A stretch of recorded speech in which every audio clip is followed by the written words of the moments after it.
तो फाइनली चिड़िया आजाद हो ही गई। दुनिया के सबसे अमीर इंसान एलन मस्क ने इसका ऐलान भी कर दिया। आखिर अब वही तो ट्विटर के नए मालिक हैं। और इस ऐलान के साथ ही एलन मस्क ने ट्विटर के टॉप 3 के लोगों को नौकरी से निकाल दिया। पहला नाम है पराग अग्रवाल का, जो ट्विटर के सीईओ थे। दूसरा नाम है नेड सहगल का, जो ट्विटर के चीफ फाइनेंशियल ऑफिसर यानी कि सीएफओ थे। और तीसरा नाम है विजया गड्डे का, जो ट्विटर की legal affairs and policy chief थी। तो क्या अब ट्विटर की कमान एलन मस्क के हाथ में आते ही कम से कम वो 2 लोग फिर से ट्विटर पर एक्टिव हो जाएंगे जिन पर कंपनी की ओर से आजीवन बैन लगा दिया गया था? क्या अब ट्विटर पर फिर से अमेरिका के पूर्व राष्ट्रपति डोनाल्ड ट्रंप और इंडियन एक्ट्रेस कंगना रनौत की वापसी हो जाएगी, जिसका इशारा खुद मस्क की ओर से किया गया है? आज बात इसी मुद्दे पर। नमस्कार, मैं हूं अविनाश और आप देख रहे हैं ट्विटर के नए मालिक बने एलन मस्क ने 27 अक्टूबर की शाम 6:38 पर एक ट्वीट किया था। इसका कैप्शन था डियर ट्विटर एडवर्टाइजर्स, और इसके साथ ही 3 पन्ने की एक चिट्ठी भी नथी थी। इस चिट्ठी में एलन मस्क ने बताया था कि आखिर उन्हें ट्विटर खरीदने की जरूरत क्यों पड़ी और अब वो ट्विटर में क्या क्या बदलाव देखना चाहते हैं।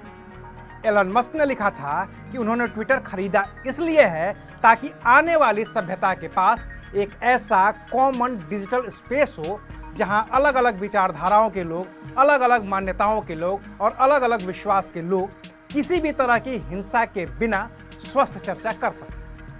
एलन मस्क की लिखी चिट्ठी के इसी मजमून से अब ये कयास लगाया जा रहा है कि अब इस प्लेटफॉर्म पर उन लोगों की भी फिर से वापसी हो सकती है जिन पर कभी ट्विटर ने लाइफ टाइम बैन लगा दिया था। उदाहरण के तौर पर अगर देखें तो अमेरिका के पूर्व राष्ट्रपति डोनाल्ड ट्रंप हैं, जिनके ट्वीट्स को ट्विटर ने हिंसा भड़काने वाला माना था। और इसकी वजह यह थी कि डोनाल्ड ट्रंप ने हिंसा करने वालों को क्रांतिकारी बता दिया था और यह भी कह दिया था कि वो अमेरिका के नए राष्ट्रपति बन रहे जो बाइडेन के शपथ में शामिल ही नहीं होंगे। इसके बाद ही ट्विटर ने स्थायी तौर पर ट्रंप का अकाउंट परमानेंट बंद कर दिया था और विजया गड्डे ने ही इसकी तारीफ की। दूसरा उदाहरण एक्ट्रेस कंगना रनौत का है।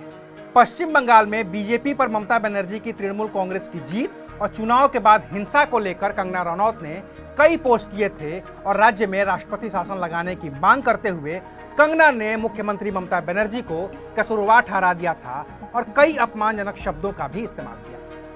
लेकिन अब अगर एलन मस्क की चिट्ठी के मजमून को ही फिर से पढ़ें तो उन्होंने लिखा है कि वो ट्विटर को ऐसा कॉमन डिजिटल स्पेस बनाना चाहते हैं जहां अलग अलग विचारधाराओं और विश्वास के लोग किसी भी तरह के हिंसा के बिना एक स्वस्थ चर्चा कर सकें।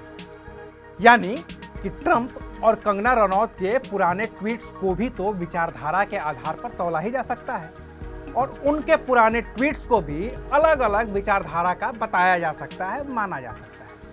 और इसकी वजह से फिर से उन दोनों के ट्विटर पर वापसी भी करवाई जा सकती है, क्योंकि मस्क पहले भी ट्रंप को ट्विटर पर आने के लिए कह चुके हैं। इन दोनों के अकाउंट्स को सस्पेंड करने के दौरान जो 3 लोग टॉप पर थे, यानी कि सीईओ पराग अग्रवाल, सीएफओ नेड सहगल और legal affairs and policy chief Vijaya गड्डे, उन तीनों की ही एलन मस्क ने पहले ही छुट्टी कर दी है। तो जाहिर है कि ट्रंप और कंगना के विरोधियों को पहले से ही किनारे लगाया जा चुका है।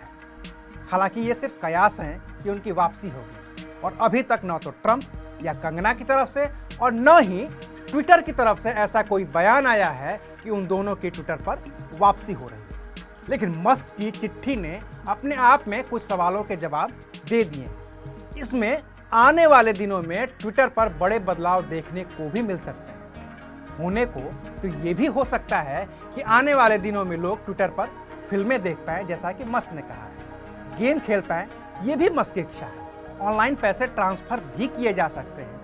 बाकी और क्या क्या बदलेगा ट्विटर पर, इसके लिए अभी थोड़ा इंतजार करना होगा। तो इंतजार करिए और देखते रहिए अनकट। शुक्रिया।